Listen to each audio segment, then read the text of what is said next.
ओम चंडिका देवी को नमस्कार है। मार्कंडेय जी कहते हैं, विशुद्ध ज्ञान ही जिनका शरीर है, अथ कीलकम। तीनों वेद ही जिनके तीन दिव्य नेत्र हैं, जो कल्याण प्राप्ति के हेतु हैं, तथा अपने मस्तक पर अर्धचंद्र का मुकुट धारण करते हैं, उन भगवान शिव को नमस्कार है।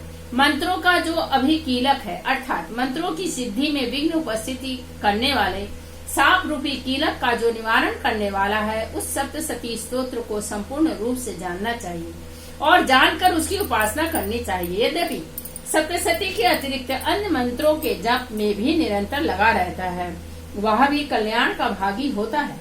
उसके भी उच्चाटन आदि कर्म सिद्ध होते हैं तथा उसे भी समस्त दुर्लभ वस्तुओं की प्राप्ति हो जाती है। तथापि जो अन्य मंत्रों का जप न करके केवल इस सप्तशती नामक स्तोत्र से ही देवी की स्तुति करते हैं, उन्हें स्तुति मात्र से ही सच्चिदानंद स्वरूपिणी देवी सिद्ध हो जाती है। सिद्धेन्त्युच्चाटनादीनि वस्तुनि सकलान्यपि एतेन स्तुतवतां देवी स्तोत्र मंत्रेण सिद्ध्यते। उन्हें अपने कार्य की सिद्धि के लिए मंत्र, औषधि तथा अन्य किसी साधन के उपयोग की आवश्यकता नहीं रहती। बिना जप के ही उनके उच्चाटन आदि समस्त अविचारिक कर्म सिद्ध हो जाते हैं। इतना ही नहीं, उनकी संपूर्ण अभुष्ट वस्तुएं भी सिद्ध होती हैं। लोगों के मन में यह शंका थी कि जब केवल सप्तशती की उपासना से अथवा सप्तशती को छोड़कर अन्य मंत्रों की उपासना से भी समान रूप से सब कार्य सिद्ध होते हैं, तब इनमें श्रेष्ठ कौन सा साधन है।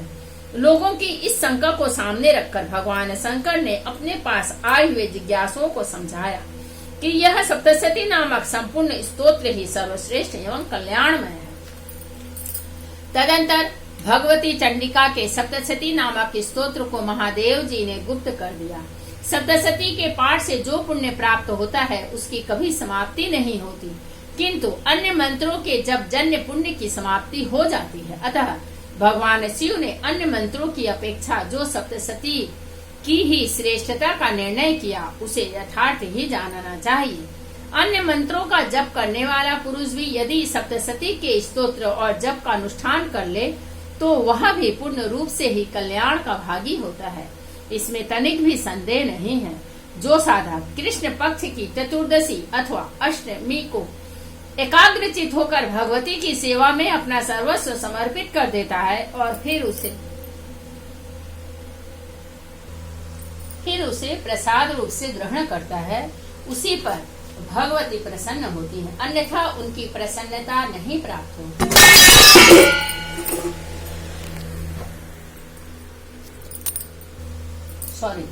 इस प्रकार सिद्धि के प्रतिबंधक रूप कील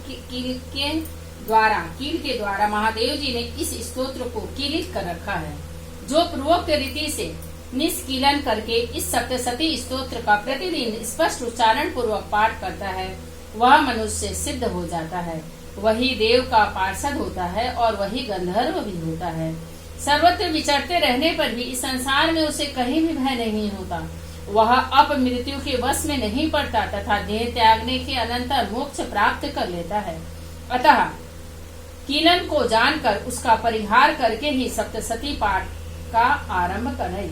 जो ऐसा नहीं करता, उसे भी करनी चाहिए। इसलिए कीलक और निष्कीलन का ज्ञान प्राप्त करने पर ही यह स्तोत्र निर्दोष होता है और विद्वान पुरुष इस निर्दोष स्तोत्र का ही पाठ आरंभ करते हैं। स्त्रियों में जो कुछ भी सौभाग्य आदि दृष्टिगोचर होता है, वह सब देवी के प्रसाद का ही फल है। अतः इस कल्याण में स्तोत्र का सदा जप करना चाहिए।